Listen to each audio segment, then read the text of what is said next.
Le journal de l'Afrique en direct du studio Jean-Karim Fall à Paris. Soyez les bienvenus sur France 24 à la une ce soir. 5 gendarmes tués au Burkina Faso, le jour de l'ouverture du sommet G5 Sahel à Ouagadougou. Les pays membres doivent trouver des solutions pour éradiquer la spirale infernale dans laquelle s'enfonce le pays hôte. Le Burkina Faso doit faire face ces derniers mois à une vague de violence sans précédent. La correspondance à suivre dans ce journal. C'est signé l'accord de paix entre le pouvoir de Bangui et les 14 groupes armés qui contrôlent une grande partie de la Centrafrique ont paraphé l'accord de paix. Un accord sous l'égide de l'ONU à Khartoum, au Soudan, à quelques jours de la tenue du sommet de l'Union africaine. Nous irons également au Nigeria. Vous verrez que dans le pays, des musiciens souhaitent utiliser leur art pour pousser les jeunes électeurs à aller voter. Le pays organise une élection présidentielle le 16 février prochain. Le président sortant Muhammadu Buhari est candidat à sa propre succession. Mais avant de développer ces titres, cette information concernant l'ancien chef de l'État ivoirien, Laurent Gbagbo. Il a quitté Delft aux Pays-Bas pour la Belgique. Le pays a accepté de l'accueillir après la décision de sa mise en liberté par la CPI, la Cour pénale internationale. Laurent Gbagbo aurait pris la route pour se rendre dans son pays d'accueil. Le Mali, la Mauritanie, le Tchad et le Niger sont réunis à Ouagadougou au chevet du Burkina Faso pour le premier sommet du G5 Sahel de l'année. Une ouverture marquée par la mort de 5 gendarmes ce mardi. Les pays membres se rencontrent pour discuter des mesures à prendre contre le terrorisme. Le pays hôte est particulièrement touché par des violences ces derniers mois. Cette réunion se tient à quelques jours du sommet de l'Union africaine à Addis Abeba. La correspondance à Ouagadougou de Bangali Touré de Kalidoussi. Ce 5e sommet des chefs d'État du G5 Sahel s'achève ici à Ouagadougou.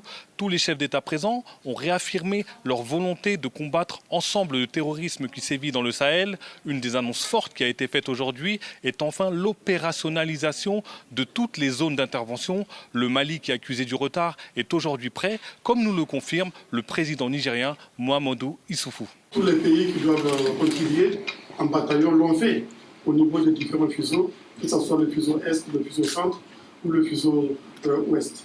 Et c'est pour cela que je dis que la force conjointe est effectivement opérationnelle à tous les niveaux et au niveau de tous les fuseaux. Il faut féliciter les pays pour les efforts exceptionnels qu'ils ont eu à réaliser, surtout quand on sait que les promesses qui ont été faites à Bruxelles le 23 février 2018 par les partenaires n'ont pas toutes été concrétisées. Par contre, certains bailleurs de fonds ont fustigé l'absence de l'autorité de l'État dans certaines zones du Sahel. Le grand problème, c'est souvent le manque de présence de l'État.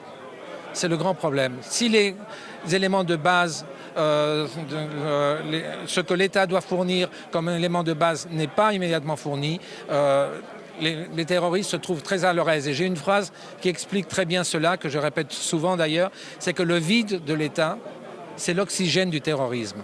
Le Burkina Faso prend la présidence du G5 Sahel à un moment où il fait face à de nombreuses attaques terroristes, particulièrement dans le nord du pays, ce qui a provoqué près de 80 000 déplacés selon le Haut Commissariat des réfugiés. Cet accord, également paraphé à quelques jours du sommet de l'Union africaine, le pouvoir de Bangui et 14 groupes armés qui contrôlent 80% de la Centrafrique, a été signé à Khartoum au Soudan. Cet accord relance les espoirs de paix dans ce pays meurtri par des années de conflits. Il faut toutefois rester prudent. Il s'agit du 8e accord signé depuis 2012. La plus éclatante reconnaissance que nous aurions exprimée à ceux qui ne cessent de nous appuyer, chers compatriotes, c'est de rentrer ensemble à Bangui pour la signature solennelle de l'accord et nous engager à le mettre en œuvre sans délai. Et la crise politique qui secoue la Centrafrique n'empêche pas de nombreux Centrafricains qui ont quitté le pays à revenir. On les appelle les répates. Ils ont décidé de rentrer au pays et de s'impliquer dans tous les secteurs malgré les dangers. Reportage. Sur son sidecar, Auguste se rend dans son exploitation agricole près de la capitale centrafricaine. À Bangui, Clément Ndotizo poursuit ses investissements en attendant la rentrée du Parlement où il a été élu député. Quant à Faye Adjoued, il fait ses dernières répétitions avant un concert. Leur point commun, ce sont des répates, des Centrafricains expatriés en France qui ont décidé de rentrer à Bangui malgré les crises qui secouent le pays. Moi, quand je rentrais, d'abord mes compatriotes à Paris me disaient « il est fou ce monsieur ». Fou, Clément Dotizo ne l'est assurément pas. En France, son entreprise peinait à décoller. À Bangui, il a créé l'une des plus grosses sociétés du pays, avant d'être élu député. Dans son immense villa, il se félicite d'avoir fait le choix de rentrer. Aucun regret, parce que je vois ce qui se passe en France, avec les gilets jaunes et tout, vous voyez que j'ai vraiment fait un bon choix pour rentrer chez moi aujourd'hui. Dans son exploitation agricole, Auguste Goula arbore aussi un grand sourire. Il est revenu en 2008, en vacances, et n'est plus jamais reparti. C'est quand je suis arrivé que je me suis rendu compte des opportunités et de tout ce qu'on pouvait faire dans ce pays. Depuis son retour, Auguste a lancé un bar à concert, une boulangerie, ainsi qu'un bassin de pisciculture. Il aimerait que d'autres Africains fassent le choix du retour. On est en train de perdre beaucoup de talent et beaucoup de cerveau et de talent, je pourrais le dire comme ça, quoi. Beaucoup de gens que j'ai rencontrés là-bas qui étaient ici talentueux, qui se sont perdus dans la masse en Europe parce qu'il y a la concurrence est beaucoup plus évoluée. Il y a beaucoup plus de concurrence, je dirais, qu'il y a en Afrique. Une concurrence moins féroce et plus d'opportunités économiques. Voilà les raisons avancées par ceux qui ont choisi de retourner en Centrafrique. Une explication paradoxale que Faya Dred raconte dans ses chansons. L'ancien président sénégalais Abdoulaye Wade s'invite dans la campagne présidentielle. Karim Wade, son fils et également candidat de son parti, n'a pu se présenter. Sa candidature a été rejetée en raison de sa condamnation à de la prison. Abdoulaye Wade s'est exprimé ce mardi soir. Il demande un report du scrutin et appelle à des actions pacifiques pour empêcher qu'il ne se tienne. Écoutez-le. Nous avons décidé de nous opposer à la tenue d'une élection qui est entièrement fabriquée dans le seul but de réélire le candidat sortant, en l'espèce, M. Macky Sall. Nous sommes en train de travailler sur un programme d'action. Je précise que son objectif, c'est de faire en sorte qu'il n'y ait pas de scrutin fondé sur de tels principes de violation des règles les plus élémentaires de la démocratie. Je précise que notre action sera pacifique.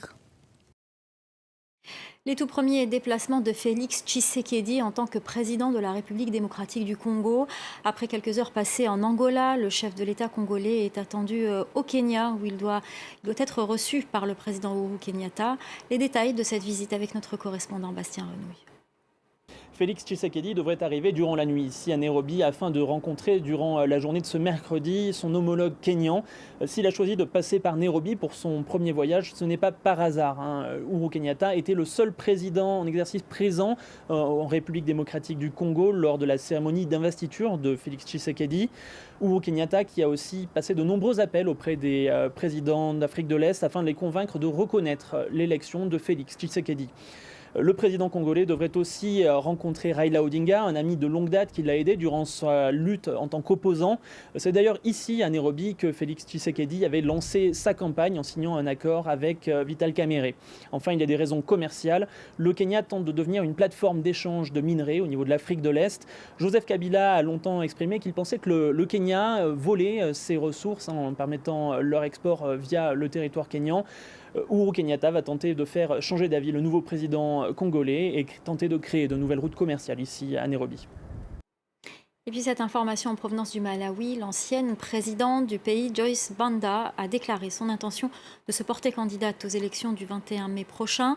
Elle a choisi Jerry Jana, ancien directeur général de la Chambre de commerce et de l'industrie du pays, comme colistier. La musique pour attirer les jeunes Nigérians dans les bureaux de vote, c'est une initiative qui semble fonctionner. Le pays organise une élection présidentielle le 16 février prochain. Il faut savoir que la moitié des électeurs a moins de 35 ans. Nicolas Germain. Ces jeunes musiciens nigérians ont été choisis parmi 400 candidats. Pour gagner ce concours, ils devaient écrire des chansons sur la bonne gouvernance. L'objectif est d'encourager les jeunes électeurs à participer à la présidentielle de la semaine prochaine. c'est important de s'exprimer avec les moyens qu'on a. Pour moi, c'est la musique. Et après avoir travaillé ici, je vais écrire des chansons qui seront beaucoup plus engagées.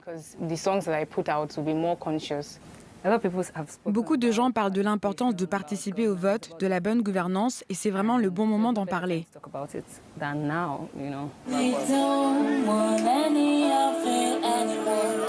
Les jeunes musiciens participent à des concerts avec des stars nigérianes comme Jude Abaga.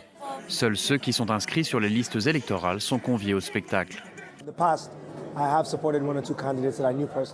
Par le passé, j'avais soutenu 1 ou 2 candidats que je connaissais personnellement, que je considérais comme compétents.